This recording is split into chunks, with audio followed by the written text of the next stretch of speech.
Clinton James here with Woodworking on the James, and I wanted to take a little bit of a longer opportunity here to show you how I create bowl blanks for turning on the lathe. If you've seen any of my previous projects, you know I've done a lot of furniture, and with furniture you need dried wood, either kiln dried or air dried, and that way it's not going to move, it's not going to split. With bowl turning, you have a little bit of another option. That's green turning or twice turning. And where it starts is with a log. This is a piece of, I believe it's cherry that I got off of Facebook Marketplace. And what I have to do now is I have to process this into blanks that I can turn on the lathe to make bowls or different lidded boxes, whatever it may be. So I'm going to walk you through that process now and kind of explain it. So here's a cross section of that same piece of cherry. Now, this center right here is called the pith. This is the center of the tree, and you can see all the growth rings radiating out from the center. It is also inherently one of the weakest parts, and so that's why you'll see all the splits coming down to the center, and so you want to remove that. What I like to look for is what direction are the splits already starting to run. So we have one here, and it kind of jumps over this cut mark over here, and then two more. So what I'll probably do is when I cut this is I'm going to cut it here, and then I'll cut it again about here. I do have to square up this face because it kind of cuts down here when they made a wedge for the chainsaw, and so I think that'll be a good plan. I should be able to get some nice bowl blanks out of this, and next step is to get the chainsaw, and we're going to cut this out.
All right, so I just got done milling up the pieces.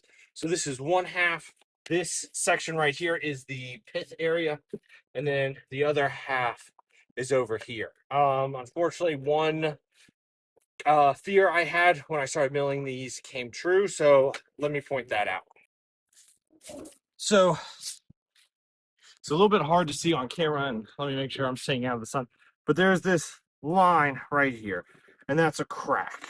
And if I manhandle this section, you can see that the cracks run pretty deep, which means I won't be able to use this for the big bowls that I was hoping for. I still have a really good section here, and then another section here, and I'll try to at some point cut that down the middle right here. So I'll still have two sections, and I'll probably just have some smaller bowls. The other half has the same thing. It just has another crack. I don't think it's as deep. And not to worry, the pith area that we see, the pith is about right here, and you can see the cracks running through it. If possible, I like to save these for platters or something like that, but we'll just see after we let it dry for a few months what usable sections I'm able to get out of it. All right, so a little bit of time has passed since I got these milled up. Life happens. And now I'm going to apply Anchorseal. And Anchorseal is a wax emulsion product. It's going to soak into the end grain and then form a wax layer, which just helps slow the loss of moisture in the log. And the reason for that is if I just left these uncovered, that this would check or crack and possibly render this piece of wood useless. whereas putting the Anchorseal on or a similar product reduces that cracking or the depth at which they occur, so that I'll still have very much a usable section. Obviously, this was the other half. This one had a bigger crack that was running down the center here and here, and I just felt I would cut it. So whether I do small lidded boxes or a shallow bowl out of these two sections, I don't quite know yet, but still very much usable. So let's get to it.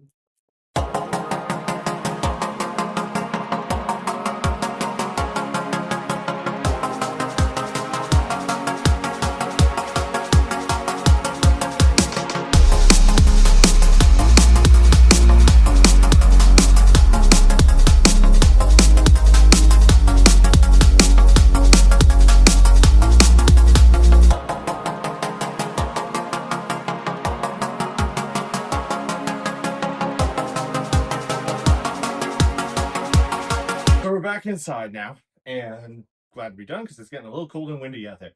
But I wanted to show what the next steps would be. So obviously, this is one of the pieces of wood that I just milled up. It's got the Anchorseal on it. It's ready to sit for however long I leave it. Once I get it to a point where either A, I want to use it, or B, I just randomly decide to pull it from the storage area, I'm going to mill it up into a blank or something similar. This one would be for a bowl, and I'll just rough the size, make sure it's got flat faces, and get it to a final size. This one has Anchorseal because, again, this has been sitting. And after that, the next step is to rough turn it into a bowl. This was a bowl that I rough turned probably about a month or so ago, and it's hard to tell on the camera, but it's not perfectly flat anymore. So these ridges are a little bit higher. It's not perfectly round anymore, and that's because this was wet when I turned it. It is still wet. So anyway, I hope you enjoyed this YouTube video.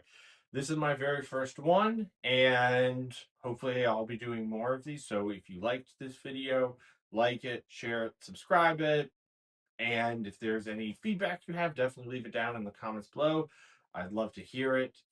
And hopefully you learned something. Hopefully this is, again, my process of how you transform a log into a rough bowl. And at some point I will come back and show you turning this one probably into a finished bowl, which I'm really excited about. So yeah, thank you for watching.